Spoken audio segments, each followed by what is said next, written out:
우리가 하나님께서 우리에게 약속하신 것들이 실제가 되게 하실 때 우리가 날마다 그것을 어떻게 하면 따라가면 좋을까? 이런 질문들을 우리가 마음을 모으고 있습니다. 하나님께서 이스라엘 백성들을 출애굽하신 것이 그냥 다만 기다리게 하신 것이 아니라 처음서부터 약속과 계획이 있었고, 그 약속은 아브라함에게 이루어졌고, 어제 우리가 같이 붙잡고 기도했듯이 400년 만에 다시 돌아오게 될 것이다라는 그 과정들을 아브라함에게는 이렇게 이야기해 주셨습니다. 아브라함에게 셀 수 없는 자손들을 주시겠다고 말씀하셨고, 그가 그때 당시 보았던 땅을 주시겠다라고도 약속하여 주셨습니다. 구체적으로 그렇게 하겠다고 하나님께서 말씀하셨던 것이죠. 아브라함에게 하셨던 이 말씀이 이제 실제가 되려고 하는 것입니다. 이제 진짜 한 400년 정도가 지나서 이 약속이 실현되고자 하는 그 시기 바로 앞에 지금 있는 것이지요. 하나님께서 이 400년 동안 그럼 무슨 일을 하셨나? 오늘 하나님께서 출애굽을 앞에 두고 하나님께서 하신 일들을 우리가 이렇게 묵도하면서 좀 같이 살펴보고 싶습니다. 첫 번째로 하나님께서 이 400년 동안 하신 일들 중에 우리에게 너무도 놀라운 변화이고 우리의 일상이긴 하지만 주님이 주목하고 계시는 것이 무엇이냐? 사람을 준비시키셨다라는 것입니다. 하나님께서 이 400년 동안에 사람들을 준비시키시더라. 오늘 37절 말씀을 보면 이렇게 증거하고 있습니다. 마침내 이스라엘 자손이 라암셋을 떠나서 숫곳으로 갔는데 딸린 아이들 외에 장정만 해도 60만 가량이 되었다고 이야기하고 있습니다. 장정만 해도 60만 가량이 되었다. 아브라함이 하나님께 약속을 받은 시점은 그의 이름이 바뀌기 전이기도 했습니다. 나중에 아브라함이 하나님과 더 깊은 여러 일들이 있고 난 이후에 아브라함이 아브라함으로 바뀌게 되는 그런 은혜를 누리게 되었지요. 그런데 하나님께서 땅을 자손을 약속하신 시점은 그것보다 훨씬 이전이었습니다. 하나님께서 땅을 주신다고 허락하셨을 때 당시 그곳에는 이미 사람들이 살고 있었습니다. 하나님께서 그 사람의 죄가 그 사람들의 죄가 아직 심판의 때까지 이르지 않았다고 하나님께서 기다리고 계시는 것이라고 말씀하셨습니다. 그리고 그 기다리는 시간 동안에 400년이라는 시간이 필요했는데 아브라함의 후손들에게 있어서 그들이 민족을 이루는 데까지 걸리는 시간이었던 것에 주목하게 됩니다.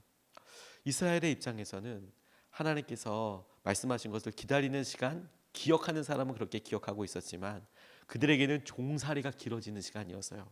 종살이가 기다리는 시간. 그리고 가나안 땅에 살고 있는 사람들에게 있어서는 그들이 깨닫지 못했습니다. 그런데 이 400년이라는 시간은 하나님께서 그들에게 기회를 주신 시간이었어요. 회개하고 돌아올 수 있도록 그렇게 하시는 시간이었지만 하나님에게 있어서 이 모든 일들이 그 동시에 이루어지고 있는 시간이었다라는 것입니다. 그런데 이스라엘 사람들 입장에서 다시 한번 생각해 보면 그들의 노예 생활은 그냥 단순히 내가 할 수 있는 것을 제대로 하지 못하고 살아 노예야 라는 의미 외에 하나님이 그들을 안전하게 지켜주시는 시간이기도 했습니다. 당시의 이집트는 고대 근동에 있어서 그러니까 지중해 연안과 아시아에 이르는 여러 나라들 사이의 관계에 있어서 초강대 국가였습니다. 초강대 국가. 그러니까 누구도 이집트랑 전쟁하는 것이 쉽지 않았을 뿐만 아니라 전쟁을 하게 되면 승리하게 되었습니다. 당시의 문화와 과학 기술도 이집트는 대단히 앞선 나라였습니다. 지금으로 판단할 것이 아니라 그때 당시에 이집트는 피라미드를 지었을 그때 당시였고 강성한 군사력을 가지고 있었고 과학적으로도 뛰어난 그런 나라였다라는 점을 생각해 보고 싶습니다. 그래서 이스라엘 사람들이 그곳에 살았다는 것은 외부로부터 전쟁을 동원되거나 전쟁을 하지 않고 노예니까 전쟁을 하지 않고 지킴을 받았을 뿐만 아니라 만약에 원래 그 땅에 주었다면 수없이 많은 나라들이 오고 가고 전쟁을 하면서 어려움과 고초를 당했을 뿐만 아니라 그런 전쟁과 어려움으로 인하여서 인구수가 늘어나는 것은 긍정적인 요소들보다 부정적인 요소들이 훨씬 많겠지요. 그런데 그 땅에 그렇게 머물면서 지속적인 노동을 하는 것처럼 보였지만 하나님께서는 그 안정적인 시기와 상황들 가운데 그들의 수를 엄청나게 배가 증가시키고 계셨다라는 점입니다. 우리의 고난과 우리의 어려움에 우리의 노예 생활에 우리의 종살이에 의미 없이 그렇게 된 것이 아니라 하나님께서 가지고 계셨던 이면의 뜻 하나만 발견해도 이렇게 큰 은혜와 감사가 되는다는 사실에 주목하고 싶어요. 우리 일상적인 일들과 기다림의 시간은 하나님께서 우리를 연단시키는 시간입니다. 우리가 그것을 깨닫던 깨닫지 못하던 이것이 여러분 우리에게 큰 감사와 믿음의 도전이 됩니다. 왜? 지금 우리가 겪고 있는 여러 일들과 오래된 여러 기다림 가운데 대부분은 우리가 그 의미와 뜻을 알지 못하거나 혹은 알더라도 우리 마음속에 닿지 않고 머릿속에서만 맴맴 도는 일들이 많기 때문에 그래서 우리가 꼬리표를 달지 못하고 이름표를 달지 못하는 고난과 어려움과 기다림이라는 시간에 우리가 오늘 이스라엘 백성들을 통하여 고백해 보일 수 있는 놀라운 믿음의 도전은 하나님의 계획이 있으시겠구나. 하나님이 우리를 준비시키고 계시겠구나. 하나님이 사람들을 준비시키고 계시겠구나. 우리의 고난과 어려움에는 의미와 이름이 없는 것이 아니라 하나님의 뜻이 있고 하나님의 계획이 있으신 거예요. 이것이 너무 큰 이름이고 감사라고 싶어요. 이 시대를 향한 하나님께서 그때그때마다 우리 앞에 마주하게 할 때 그 일들은 단순히 한 가지 의미가 아니라 내게는 종살이고 내게는 고난이고 내게는 힘들고 이런 한 가지 의미가 아니라 양가성뿐만 아니라 중의성이 있어서 하나님은 이 일을 통하여 동시에 선한 자들을 일으키시고 악한 자들을 멸망시키시며 하나님께서 이 세계를 경영해 나가시고 인도하여 주시는 놀라운 은혜의 한가운데에 하나님은 여전히 일하고 계시더라. 우리가 그것을 바라보는 것이죠.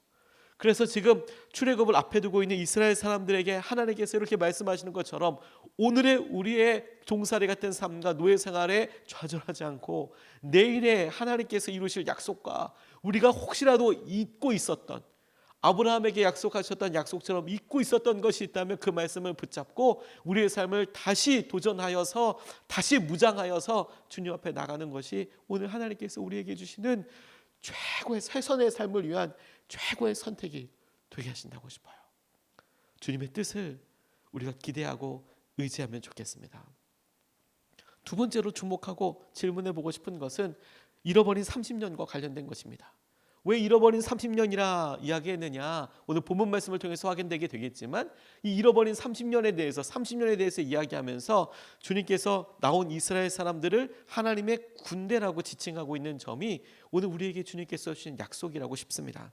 40절로 42절까지 말씀을 보면 이렇게 나와 있습니다. 이스라엘 자손이 이집트에서 산 기간은 430년이었다. 마침내 430년이 끝나고는 바로 그날 주님의 모든 군대가 이집트 땅에서 나왔다. 그날 밤에 주님께서 그들을 이집트 땅에서 이끌어내시려고 밤을 새우면서 지켜주셨으므로 그 밤은 주님의 밤이 되었고 이스라엘 자손이 대대로 밤새워 지켜야 하는 밤이 되었다고 이제 출애굽의 전날에 대해서 이렇게 이야기하고 계세요. 우리가 어저께 아브라함에게 하셨던 약속을 떠올려 봅니다. 창세기 15장 13절 말씀에 하나님께서 아브라함에게는 이렇게 말씀하셨습니다. 400년 동안 종살이하게 될 거라고. 400년 동안 종살이하게 될 거라고. 근데 여러분 오늘 본문에서는 뭐라고 나와 있습니까? 430년이 지나서 그들이 나왔다고 이야기하고 있습니다.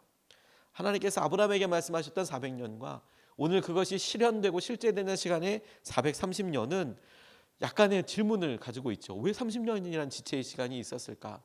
이것을 설명하는 데에는 여러 가지 방법이 있습니다. 여러 학자들이 설명을 하는데 첫 번째로는 족보들을 가만히 생각해 보면 족보를 통해서 이유와 기간이 좀 있지 않겠느냐 이렇게 이야기하는 사람도 있고 두 번째로는 이 야곱 이스라엘이 애굽에 들어갔던 시점과 그들이 종이 되었던 시점 그러니까 요셉이 살아있었던 생전 시점을 생각해서 그게 한 30년 정도 되지 않았겠느냐 그러니까 종살이가 시작된 것으로 치면 400년이지 않겠느냐 하지만 이집트에는 좀 더 먼저 들어간 것 같고 알다시피 요셉이 생전에는 그들이 종은 아니었으니까 뭐 그렇게 계산하는 사람도 있고 또 어떤 사람들은 시간에 대한 언급만 있을 뿐 400년이라는 시간이 있을 뿐 이게 언제부터 언제까지라는 이 시점에 관련된 이야기는 나와 있지 않으니까 400년이든 430년이든 비슷하지 않느냐 이제 이렇게 와서 설명을 하는 분들이 많이 있습니다. 여러분들 어느 게 마음에 와서 닿으십니까? 근데 저는 이것을 모세의 입장에서 생각해 보게 됐어요. 질문해 보게 되었습니다. 우리가 알고 있듯이 창세기, 출애굽기, 레위기, 민수기, 신명기 이 5권을 모세오경이라고 하는데 모세가 썼다 하여서 모세오경이라고 이야기하고 있습니다. 창세기는 누가 기록했다고요? 모세가 기록했다고요. 그러면 창세기에 약속했던 아브라함의 이야기는 역시 누가 썼겠습니까? 모세가 썼다고요. 모세가.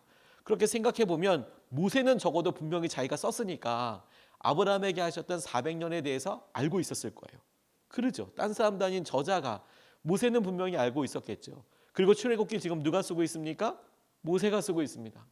하나님께서 하시던 모든 생각들을 보니까 430년 동안에 하나님께서 우리가 마침내 나가게 하여 주셨다라고 이야기하고 있는 것이지요. 저는 이것을 쓴 사람이 모세라는 생각을 해보게 되니까 그에게 있어서 이 30년이 어떤 의미였을까라고 질문해 보게 됐어요. 그에게 쓰고 있는 아브라함에게 하셨던 약속을 기억하고 그것이 실현되고 있는 지금을 떠올리고 스스로 적고 있는 모세에게 있어서는 자기에게 있었던 결정적인 시간 한 가지를 떠올릴 수밖에 없었을 거라고 생각이 듭니다. 그게 뭐냐면 그가 왕자였을 때 이집트 사람들로부터 핍박받고 있는 자기 동족 유대 사람들을 보고 이스라엘 사람들을 보고 살인을 했어요. 그리고 40년 동안 미디안 광야에서 숨어 살았습니다. 그가 지금 출애굽하고 있는 이 전날 밤, 주님의 밤, 이 전날 밤에는 그가 떠올려 보면 자기가 광야에서 살았던 40년이 포함되는 거예요. 돌아왔잖아요. 40년 동안 포함됐잖아요. 그리고 40년 동안의 시간에서 이 30년, 잃어버린 30년은 자신이 광야에서 살았던 삶의 중요한 대부분의 시간이었고, 그리고 그 고민 중에, 모세의 고민 중에, 자책 중에 한 가지는 우리 삶이 혹은 이렇게 고난받고 종으로 살았던 이 이스라엘 사람들이 30년이라는 시간을 혹여나 헛되게 보낸 것이라면, 헛되게 낭비한 것이라면 그 30년은 누구 때문이었을 거라 스스로 생각했을까? 나 때문이었겠구나. 이게 40년이라는 시간이 30년이라는 시간이 더 걸렸는데 정작 자기는 이스라엘 동족들을 떠나서 숨어 살아야만 했고 40년 동안 미디안 광야에서 유리방황하고 그곳에서 살면서 지나와서 보니 하나님께서 마침내 이루신 것들을 생각해 보니 아브라함에게 하셨던 약속과 이제 실현되는 이 약속 중에서 이 30년의 시간은 모세에게 있어서만큼은, 적어도 모세에게 있어서만큼은 자기의 연약함과 자기의 외로움과 자기의 실수와 뗄 수 없는 시간이라는 점에 저는 주목하게 됐어요. 왜 여러분? 우리도 그런 질문들을 하지 않습니까? 왜 주님께서 가시고 약속하신 길을 우리는 둘러 가는 것처럼 보일까요? 왜 우리는 우리에게 주어진 약속들에 대하여 바로 들어가서 취하고 그것을 누리기보다 왜 이렇게 시간이 지체되는 것 같을까요? 그리고 어느 순간에 우리가 번쩍이듯이 깨닫게 되는 순간 나의 죄 때문이구나, 아니 내 실수 때문이구나, 내 선택 때문이구나, 내가 그때 참지 못했던 일들 때문이구나. 가만히 생각해 보면 그런 여러 일들의 화살표가 원인을 찾는 그 원인을 묻게 되는 질문이 온통 우리에게 떨어져서 나 때문이구나, 이렇게 자책하고 힘들어할 때가 있지 않겠습니까? 고생의 길을 보면 늘 그렇다고 싶어요. 저희 아버지께서 뇌출혈로 쓰러지셨을 때 병원에서 나오고 난 다음에 우연히 설교 시간에, 그리고 저한테도 평소에 말이 그렇게 없으신 분인데도 불구하고 저한테 하셨던 말씀 한 가지가 있어요. 아버지께서 뭐라고 말씀하셨었냐면, 가만히 보니까 하나님이 너를 부르시기 위해서 이런 여러 일들과 기다린 것이 아닐까 싶다, 이런 이야기를 설교 시간에도 한번 언급을 하시고 개인적으로도 한번 언급을 하신 것 같아요. 여러 번 언급하신 것 같아요. 좋은 의미로 아버지께서는 이야기하신 거예요. 왜냐하면 아버지께서 쓰러지기 전에는 저는 믿음 생활에 있어서도 굉장히 연약했고 목사의 자녀라는 거, 그거 제게 있어서 아무런 힘도 되지 못했고 오히려 저를 누르는 종살이처럼 보였고 저를 힘들게 하는 관계라고만 생각하고 있었는데, 정작 아버지가 중환자실에 오랫동안 입원하고 계시고 함께 기도하는 것을 통해 결과적으로 보면 제가 하나님께 돌아오게 됐고, 그 이후에 다니고 있었던 대학원을 일단은 냅두고 신학대학원을 다시 들어가게 됐고, 그리고 사역도 시작하게 되고, 그리고 저희 교회, 아버지 교회에 있어서는 어렵고 힘든 교회가 놀랍게도 다시 부흥의 기틀이 삼게 되는, 하나님께서 여러 일들을 책임져 주시는 일이 말도 안 되게 일어나게 됐어요. 뇌출혈을 잃고 난 다음에 그런 일이 일어나게 됐어요. 믿을 수 없는 일이죠. 하나님께서 이스라엘을 행복한 사람이로다 라고 말씀하셨던 순간, 건강했을 때는 하나님께서 행복하게 해주시려나 기대와 희망을 갖고 살았지만 실패였거든요. 실망처럼 느껴졌거든요. 근데 정작 뇌출혈로 쓰러져서 병원에 오랫동안 입원하고 계셔서 어떻게 재기하시나, 재기가 가능한가, 다시 강단에 설 수 있으실까, 아니 생명의 위협은 없는가, 이런 고민들로 날마다 걱정하면서 기도하던 시기를 통과하고 난 이후에 아이러니하게도 교회에 있어서나 그리고 부모님의 입장에서 평생 기도 제목이었던 아들인 저에게 있어서나 하나님께서 하신 일들이 너무 놀라웠거든요. 그러니까 저희 아버지가 이렇게 얘기하신 거예요. 야, 교회가 이렇게 되고 그리고 하나님께서 너를 이렇게 부르시기 위해서 그간 이 수십 년 동안의 가난함과 이런 여러 목회 생활이 야, 너 때문인 것 같다라고 좋은 의도로 이야기하셨는데 정작 그 얘기를 듣고 저는 진짜 뜨끔했어요. 왜냐하면 첫 번째는 사실 그 말이 믿어졌기 때문이거든요. 그리고 두 번째는 이것이 정말 내 죄책임이라고 한다면 그동안의 가난의 시기와 어려움의 시기가 너무 죄송하고 너무 민망했어요.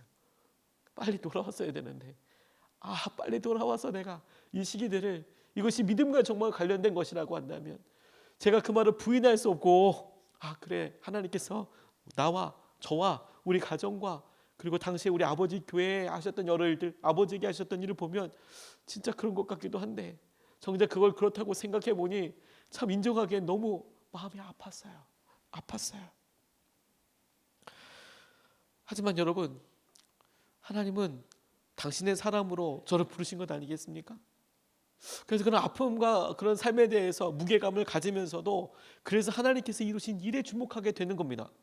뭐냐 여러분, 하나님은 그들이 그렇게 나와 있어요. 이스라엘 백성들은 이게 뭐 430년인지 400년인지 알고 있는 사람이 얼마나 있었을지 모르겠어요.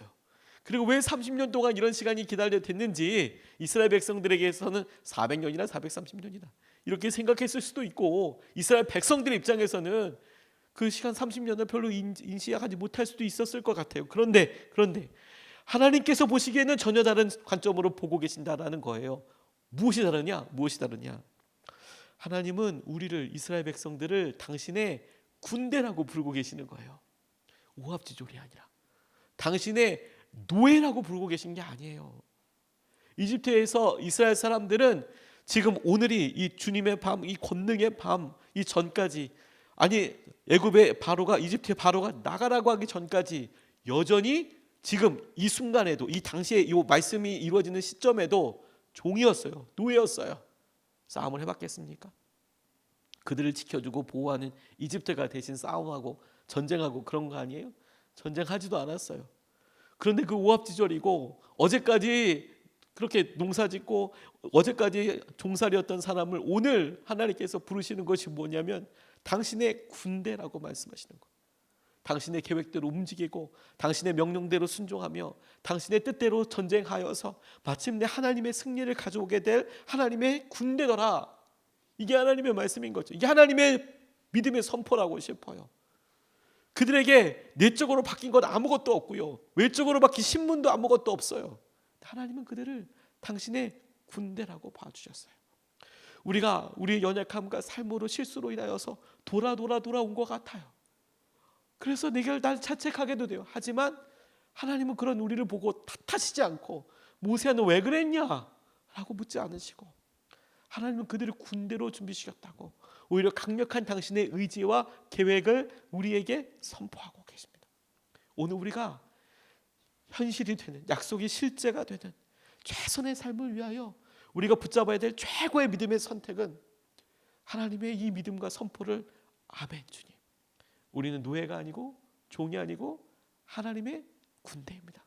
하나님 우리를 위하여 우리를 향하여 하나님과 함께 당신의 뜻을 이루게 하여 주십시오.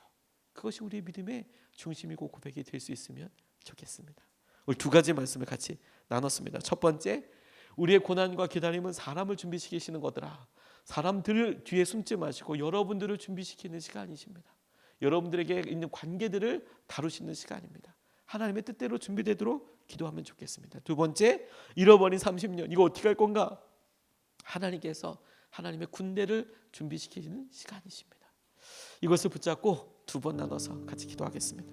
첫 번째, 주님 우리가 말씀과 믿음 가운데 기쁨으로 준비되게 해달라고 기도하겠습니다. 여러분 어차피 기다려야 합니다. 그런데 말씀과 믿음이 있으면 기쁨으로 기다리게 되는 것입니다. 어차피 기다려야 될 시간에 하나님 힘들어 죽겠습니다. 그런 마음의 고백이 입술까지 올라와도 우리는 말씀을 들었고 믿음을 가지고 있으니 하나님 말씀과 믿음 가운데 하나님께서 반드시 이루실 그날을 위하여 우리가 기쁨으로 준비되게 하여 주십시오. 우리가 기쁨으로 만져지게 하여 주십시오. 기쁨으로 사용되는 그날을 위해서 우리를 만지시고 준비되게 하여 주시옵소서. 우리가 첫 번째로 같이 함께 기도하시겠습니다.